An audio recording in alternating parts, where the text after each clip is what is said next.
कितना खौफजदा है अमेरिका, आप कल्पना नहीं कर सकते हैं। अमेरिका में कोहराम मचा हुआ है।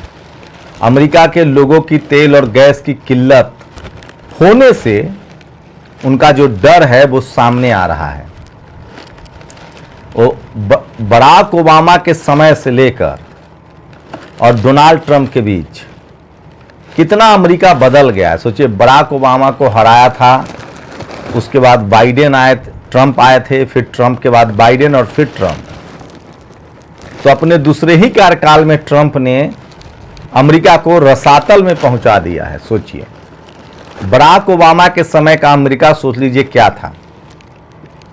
उसके बाद बाइडेन ठीक ठाक चला, फिर ट्रंप। तो सिर्फ दूसरे कार्यकाल में ट्रंप ने अमेरिका को रसातल में पहुंचा दिया है।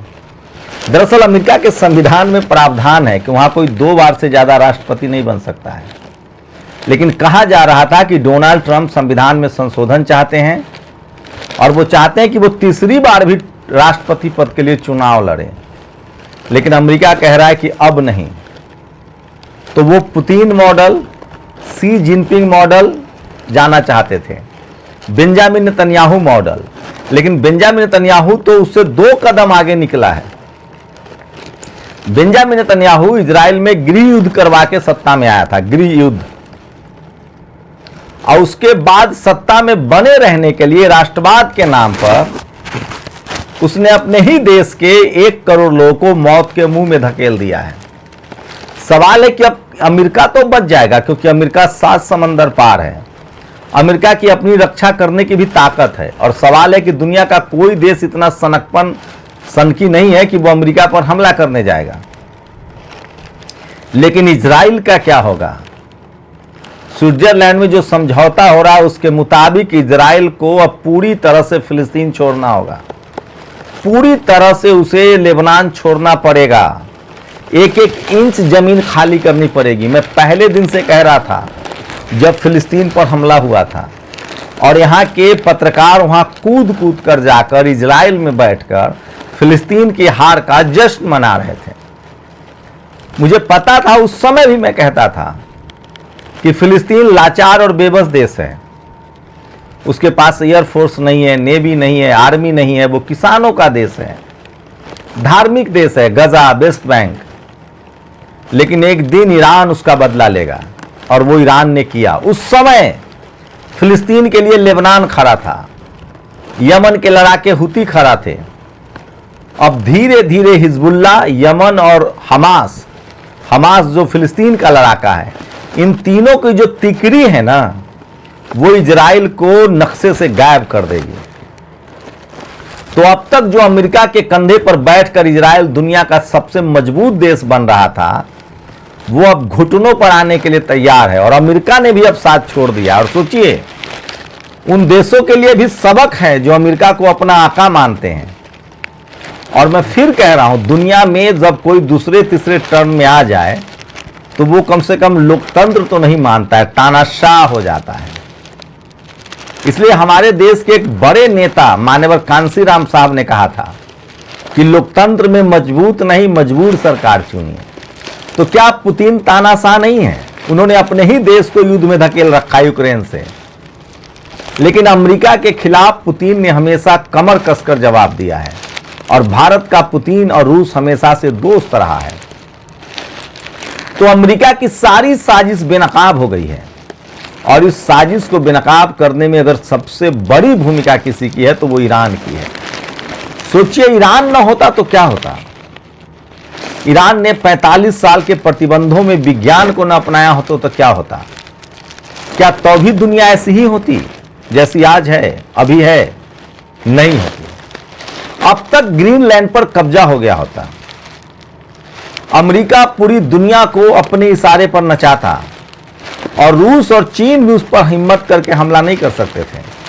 आखिर 3 साल से ईरान के हमला से पहले यूक्रेन को हथियार दे रहा है अमेरिका, वो रूस पर हमला कर रहा है। लेकिन रूस की हिम्मत नहीं हुई कि वो अमेरिका पर हमला करे। चीन भी बीच का रास्ता अपनाता था। वो चाहता था कि बिजनेस भी चलता रहे, अमेरिका को धमकाया भी जाए। अमेरिका और चीन कभी आमने सामने से लड़ना नहीं चाहते थे, लेकिन सोचिए एक रूस ने अमेरिका को पूरी दुनिया के सामने बेनकाब कर दिया है। अगर खराब भाषा में कहूं तो नंगा खड़ा कर दिया है बाजार में। दुनिया का कोई भी देश अमेरिका के साथ खड़ा नहीं है, और अब अमेरिका को भी समझ में आने लगा है कि मुझे इजराइल के साथ खड़ा नहीं होना है, क्योंकि अगर मैं इजराइल के साथ खड़ा रहा तो सारे खाड़ी देश हमसे अलग हो जाएंगे और पूरा पेट्रो डॉलर का कारोबार तो चौपट हो ही गया है, हथियारों की डीलिंग भी चौपट हो गई है। अमेरिका को मानो काटो तो खून नहीं है। अमेरिका करेगा क्या करेगा? खाड़ी देश अब उसे तेल शर्तों पर देंगे। खाड़ी देशों पर अब ईरान का दबदबा होगा, हुर्मुज पर ईरान का दबदबा है।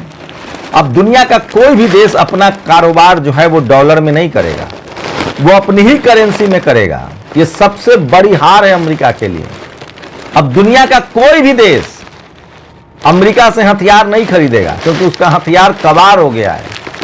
मैं इसीलिए कह रहा हूं कि 28 फरवरी के बाद दुनिया बदल गई है। दुनिया की इकोनॉमी बदलने जा रही है। दुनिया की ज्योग्राफी तो नहीं बदलेगी, लेकिन दुनिया की सारी हवाएं बदल रही है। अब तक अमेरिका का दबदबा था, साम्राज्यवादी देश था वो, लेकिन सोचिए आज भी जो लोग अमेरिका के साथ खड़े होते हुए दिखना चाहते हैं, क्या उनको अपनी गलती पर पछतावा नहीं होगा? इटली, मेलोनी, यूरोप का एक देश है छोटा सा। सोचिए मेलोनी ने क्या करारा जवाब दिया है डोनाल्ड ट्रंप को कि अपनी औकात में रहो, अपने काम से काम रखो। अभी तो ईरान ने ही सबक सिखाया है। मैंकरा ने क्या कहा था कि ये आदमी अपना दिवालिया मानसिक संतुलन खो चुका है। जर्मनी ने क्या कहा, हमारे देश को खाली करो। और इंग्लैंड के प्रधानमंत्री की तो सत्ता जाने वाली है स्टारमर की, जो थोड़ा बहुत अमेरिका का सपोर्टर था। तो पूरी दुनिया में अमेरिका का साथ लोगों ने छोड़ दिया है और अमेरिका ने इजराइल का साथ छोड़ दिया है। मैं फिर कह रहा हूं, खामनेई की शहादत बेकार नहीं जाएगी। और खामनेई ने जो कहा था कि अब अगर ईरान ने हम पर हमला किया तो वो नक्शे से खत्म हो जाएगा, और वो दिन लगभग करीब आ गया है। अब शायद ही कोई देश अमेरिका के साथ खड़ा हो और अमेरिका की पूरी इकोनॉमी कोलैप्स हो जाएगी। ये जो आनंद फानंद में समझौता हो रहा है वो इस डर से कि अमेरिका के लोग एक दिन भी बर्दाश्त नहीं कर सकते हैं कि तेल और गैस की किल्लत हो। अमेरिका की मीडिया जीवंत मीडिया है, अमेरिका का संसद जीवंत संसद है, अमेरिका का लोकतंत्र जीवंत लोकतंत्र है। वहां मीडिया आज भी ट्रंप के हलक में हाथ डालकर सवाल पूछता है कि हमें मिला क्या ईरान पर हमला करके, हमने हासिल क्या किया। और सोचिए इजराइल, अमेरिका जाते जाते इजराइल को बचाना चाहता था अब्राहम एकॉर्ड से, किसी खाड़ी देश ने दस्तखत नहीं किए। इसका मतलब देर सबेर अब खाड़ी देश इजराइल पर हमला करेंगे और इजराइल का वो आखिरी समय होगा। सोचिए 1 करोड़ लोगों की जिंदगी एक तानाशाह ने अपनी सत्ता के लिए जोखिम में डाल दिया है। तुर्की हमला करने के लिए बैठा है, हमास, हिजबुल्लाह और हुती ये हमला करेंगे और उनको अब हथियार भी नहीं खरीदना पड़ेगा। ईरान के हथियार, उसके ड्रोन और मिसाइल्स के कायल तो अब चीन और रूस भी है। तो सोचिए अमेरिका की सारी चालबाजी धरी की धरी रह गई है और पूरी दुनिया अब 4 पावर सेंटर्स बन गए हैं।